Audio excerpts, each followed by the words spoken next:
ఇగో ఈ అన్న చేతులున్న పోస్టర్ ను చూసిర్రా? చిత్తూరులా ఓజీ సినిమా ఫస్ట్ టికెట్ ను ₹1,00,000 గొన్నడి పవన్ కళ్యాణ్ అభిమాని. కాకుంటే ఈ ₹1,00,000 టాకీసోళ్లు తీసుకోకుండా గ్రామాల అభివృద్ధికి ఉపయోగపడేటట్టు వాడుమని మళ్ళా జనసేన పార్టీ ఆఫీస్ కే పంపించేందుకు టాకీస్ యాజమాన్యం నిర్ణయం తీసుకున్నది. మరి ఇట్లా ₹1,00,000 పెట్టి టికెట్ ఎందుకు కొన్నాడు, ఏం కథ అనేది ఈ అన్ననే అడిగి తెలుసుకుందాం పాండ్రి.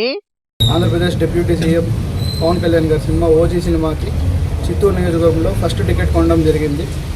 జనసేన పార్టీ వాళ్ళందరితో చర్చించి ఈరోజు ఫస్ట్ టికెట్ నేను 1 lakh ఇచ్చి కొనడం జరిగింది.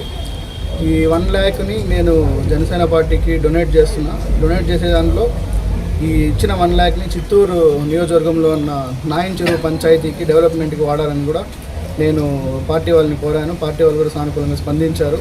ఊరి అభివృద్ధి కోసమే అయితే డైరెక్ట్ ఆ ఊరికే పైసలు ఇవ్వచ్చు. కాకుంటే చిన్న సీఎం పవన్ కళ్యాణ్ మీద ఉన్న అభిమానాన్ని చూపించడానికి ఆయన సినిమా గురించి 10 మంది మాట్లాడుకునేటట్టు చెయ్యాలని ఈ పని ముంగటేసుకున్నట్టున్నారు పవన్ కళ్యాణ్ అభిమానులు. ఇప్పటికే పొరుగు దేశాల్లో ఉన్న కొందరు అభిమానులు కూడా గిట్లనే లక్షలు పెట్టి టికెట్ కొన్న ముచ్చట్లు సోషల్ మీడియాలో చూస్తూనే ఉన్నాం కదా. ఇక ఇప్పుడు చిత్తూరులో కూడా ఒక అభిమాని మొదటి టికెట్ ను ₹1,00,000 పెట్టి కొనుక్కునేటాళ్లకు పవర్ స్టార్ పవన్ కళ్యాణ్ అభిమానులు మస్తు సంబరాలు చేసుకుంటున్నారు. ఇక అటు ఏపీ సర్కారేమో మొదటి రోజు షోకి టికెట్ ధర ₹1,000 చేస్తే తెలంగాణ సర్కారు 800 దాకా పెంచుకునేందుకు అనుమతి ఇచ్చింది. ఈ లెక్కన టికెట్లతో కూడా ఆమ్దాని దండిగానే వస్తుంది కాబట్టి ఆ సినిమా నిర్మాత కూడా లాభాలను గిట్లనే కొన్ని ఊర్లను మంచిగా చేసేందుకు వాడతాడో ఏం కథనో చూడాలి మరి.